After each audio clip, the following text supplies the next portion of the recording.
ஒரு பசுமையான காட்டில் புல்லை மேய்ந்தவுடன் தண்ணீரை தேடி மான் சென்றது. அப்போது தன் நண்பன் அணில் ஒரு மரத்தின் மேல் விதைகளை கொறித்துக் கொண்டிருப்பதைக் கண்டது. பார்த்து கடி, பல்பத்திரம் நொறுங்கிவிடப் போகிறது. நீ பார்த்து ஓடு, உன் கொம்பு பத்திரம் புதர்களில் சிக்கிக் கொள்ளப் போகிறது. அவர்கள் அருகில் நண்பன் கொக்கு வந்தது. மூவரும் ஆற்றை அடைந்தனர். இறங்கிய கொக்கோ ஒற்றை காலில் சப்தமில்லாமல் பெரிய மீனுக்காக காத்திருந்தது. சிறிய சில குட்டி மீன்கள் நீந்தி வந்தபோது கொக்கை பார்த்து மிரண்டன. எவ்வளவு பெரிய பெரிய பறவை, பார்க்கவே பயமாக இருக்கு. அது நம்மை பார்க்கும் முன் வேகமாக நீந்தி ஓடிவிடுவோம்.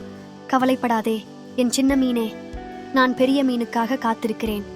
உங்களை ஒன்றும் செய்ய மாட்டேன். மெல்ல ஆற்றில் மேல் பகுதி வெயிலால் சூடானது. வெப்பத்தினால் எல்லா மீன்களும் ஆற்றின் ஆழ்ந்த பகுதிக்கு சென்று விட்டன. மரத்தடியை நோக்கி வந்த பிளமிங்கோ, என் நண்பன் கொக்கு எங்கே என கேட்கவும் ஆற்றிலிருந்து கொக்கு வரவும் சரியாக இருந்தது. கொக்கே, நீ ஏன் மிகவும் சோர்வாக இருக்கிறாய்? நான் வெறும் பசியா இருக்கிறேன். இன்னைக்கு எனக்கு சாப்பிட பெரிய மீன் எதுவும் கிடைக்கவில்லை. கவலைப்படாதே, அருகில் உள்ள வயலில் கொக்கு விருந்து வைத்திருக்கிறது. என்னுடன் வா, நாம் அங்கே போவோம். நால்வரும் கிளம்பி சென்றன. சற்று தூரம் வந்தவுடன் அணிலும் மானும் ஓரிடத்தில் இருந்து கொள்ள பிளமிங்கோவும் கொக்கும் கிளம்பி சென்றன.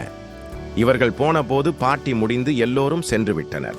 என்ன செய்வது என யோசித்த போது அங்கு தாமதமாக வந்து நிலைமையை புரிந்து கொண்ட 2 நாரைகள் அருகிலுள்ள வயல்வெளிக்கு இவர்களை சாப்பிட அழைத்தனர். பசியுடன் இருந்த கொக்கு இவர்களுடன் கிளம்பி சென்றது. வயலை அடைந்த நாரைகள் அங்கு விதைத்திருந்த நிலக்கடலை பயரை கொத்தி திங்க ஆரம்பித்தன. விதைத்த விதைகளை சாப்பிடக்கூடாது என்ற கொள்கையுடைய கொக்கு திகைத்தது. ஏதோ தவறு நடக்கப் போகிறது என நினைத்த நொடியில் வேடன் வீசிய வலையில் மூவரும் மாட்டிக்கொண்டன. தன் வயலில் விதைத்த விதைகளை திங்க வந்த பறவைகள் தான் வீசிய வலையில் மாட்டியதை கண்ட வேடன் ஓடி வந்தான்.